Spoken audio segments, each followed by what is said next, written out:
Welcome to NeuroSEDUCTION, Put Science Back into Neuroscience with me, your host, Waheed. Today, we have with us Dr. Usman Waheed. Dr. Waheed is a trauma-trained surgeon and a critical care surgery specialist at LifeBridge Health in Reynoldstown, Maryland. He's also a wound care specialist and is skilled in clinical research. So, Dr. Waheed, since have traveled the long and arduous path of becoming a surgeon, what inspired you ultimately to go in the field of medicine? Hi, Leith. Thank you for having me on the channel. It's nice to talk to you. It's a Um, pleasure to talk to you as well. so, what's inspired me to go into medicine, I think, was really looking at uh, the looking at all the issues that are around the world, and looking at how where you fit in as a young person. It's hard to be able to find where you feel like you would make the biggest impact, and I felt like this would be really my place. My father was a doctor, so I kind of felt like I knew something a little bit more about the profession. So there was that as well. So a couple of different reasons I think moved me towards medicine as a field. Okay. And then becoming a surgeon requires many years of schooling and dedication to keep continuing. What would you say the process is like to become a surgeon? Yeah, it's long and hard, but the thing is that there's a well, I'll tell you a story. When I was in medical school, um, I think it was my first year, between my first and second year of medical school. I had to do a year of research, and my research happened to be with some surgical residents. And I asked one of them the same question. I said, "Look, I'm not really sure what I want to go into. I'm a bright-eyed medical student looking to try to make a difference." And he looked at me and he said, "Well, if you want to make a difference, you want to be the one doctor who can do the most things. You want to be the one doctor that will be sort of the most complete doctor. You want to be a general surgeon." That set me on my way, and I questioned it, of course, so many times in the course of difficult journeys. You question your decisions in life, but at the end of the day, it was definitely the right decision. And it's one of those things where you climb up the mountain, and when you're at the peak, you look around, and it's an amazing view. So, as you are also a general surgeon, you're also a wound care specialist. So, how did the specialization come to picture, and how does that have an impact on how you care for patients? That's a really good question. So the field of wound care is relatively new. I would say it's really become prominent over the last 10 years. And prior to that, there wasn't a lot of emphasis placed on it. It was mostly dismissed and fell to a few hardworking and dedicated nurses. And there wasn't a lot of money put to it. It was basically neglected science. Surgeons had some idea about it because we create a lot of wounds, but the field of chronic wound care, taking care of wounds that won't heal. Why won't they heal? Pressure injuries, arterial insufficiencies, venous wounds, venous stasis wounds, diabetic wounds. These were all areas that different fields had just kind of touched on, but nobody really took care of in a global way.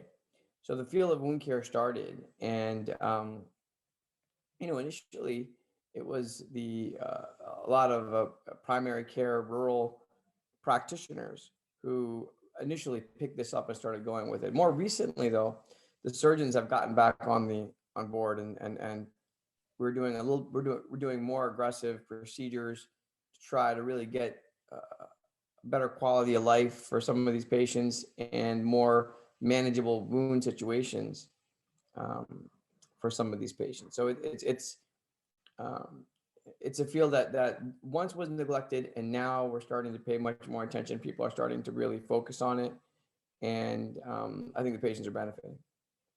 So, you were saying wounds. So, can I just have a quick clarification? Because when I think of a wound, I think of a laceration or something like that.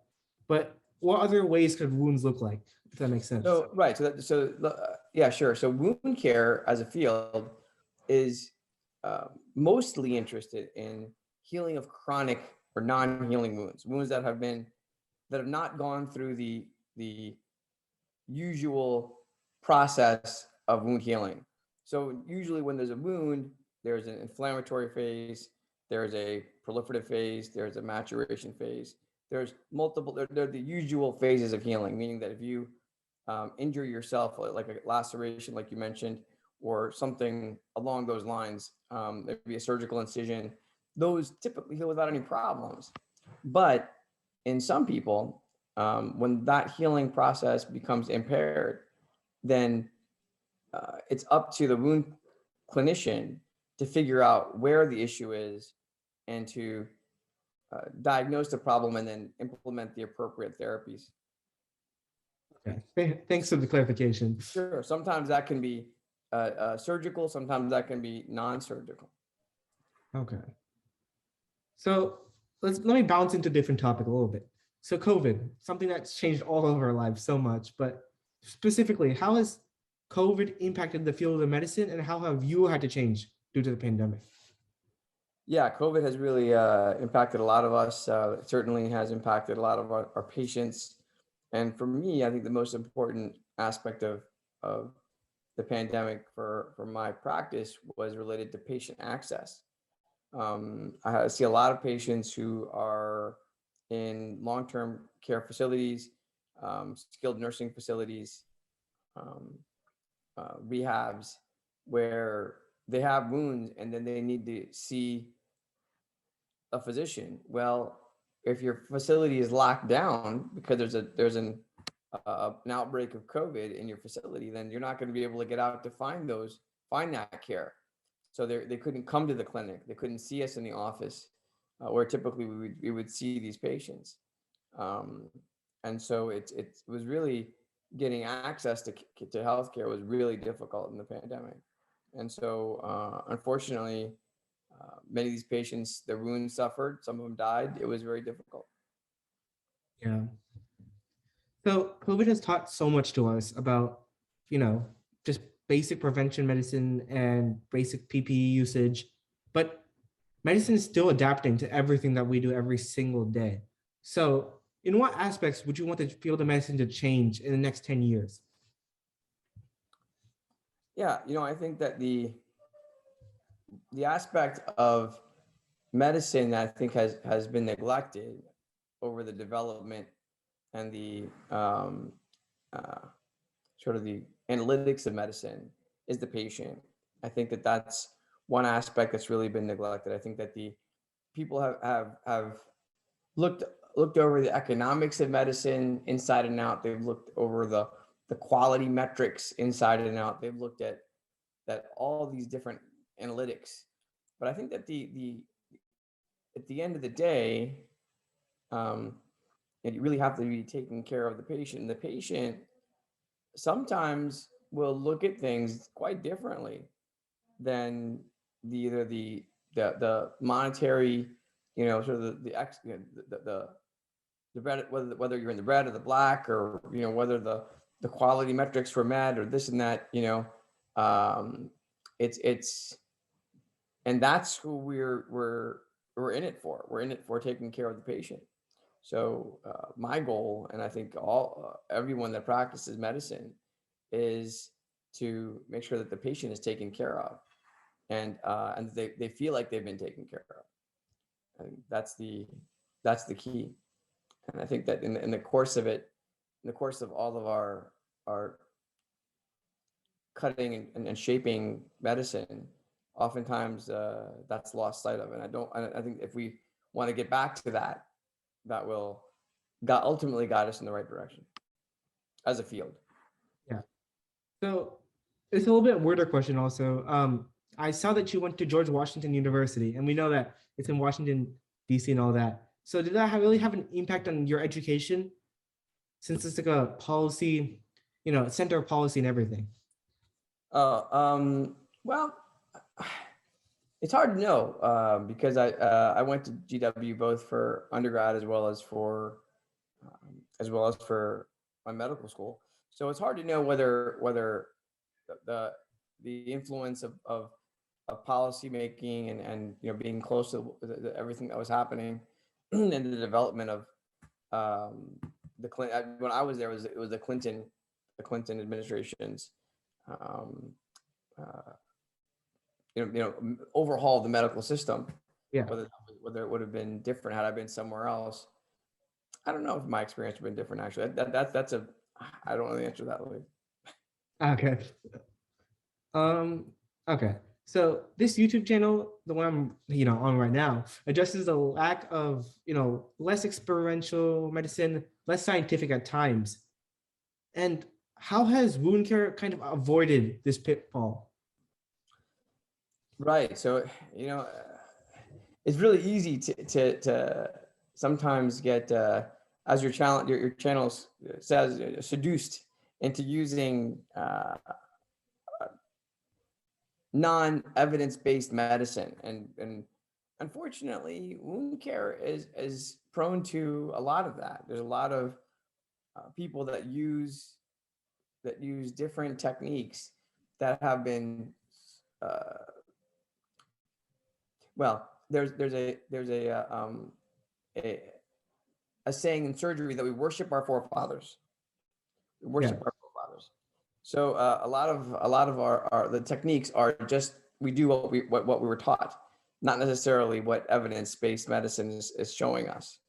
So we do oftentimes in wound care too fall prone to the same kind of issues that other fields have been prone to do. However, I will say that as a field, we are making a concerted effort to try to fix that. We have now we're trying to combine electronic databases, trying to get our numbers together where we can really develop best practices for dealing with certain kinds of wounds, so that people who don't have the kind of expertise immediately at hand can also benefit from what we've figured out as a field.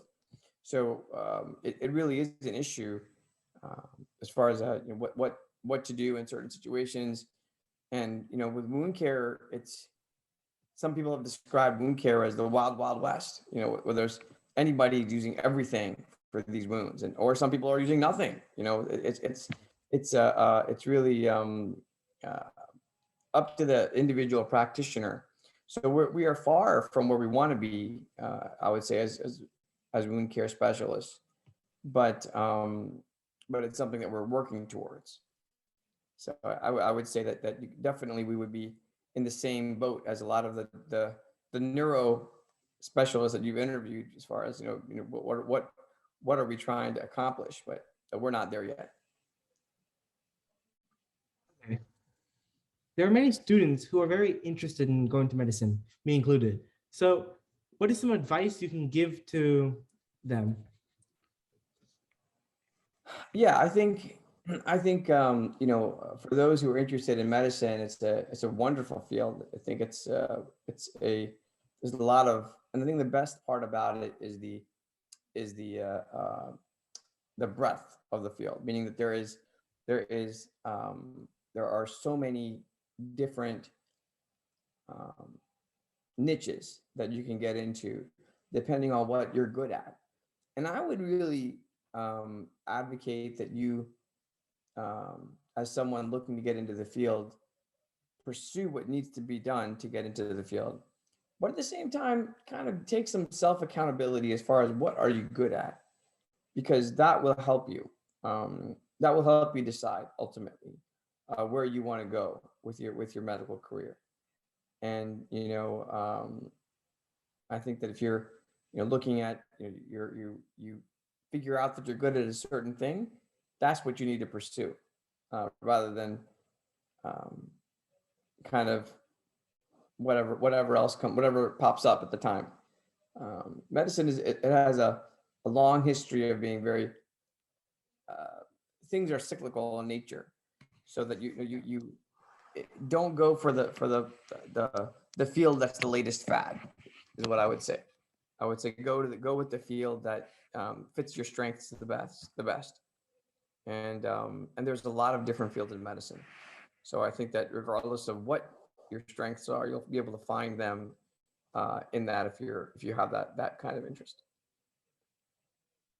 Thank you so much, Dr. Waheed, for giving us time to listen to you about, wound care specialty and other things like that. I really enjoyed learning all of this from you. So thank you. You're welcome.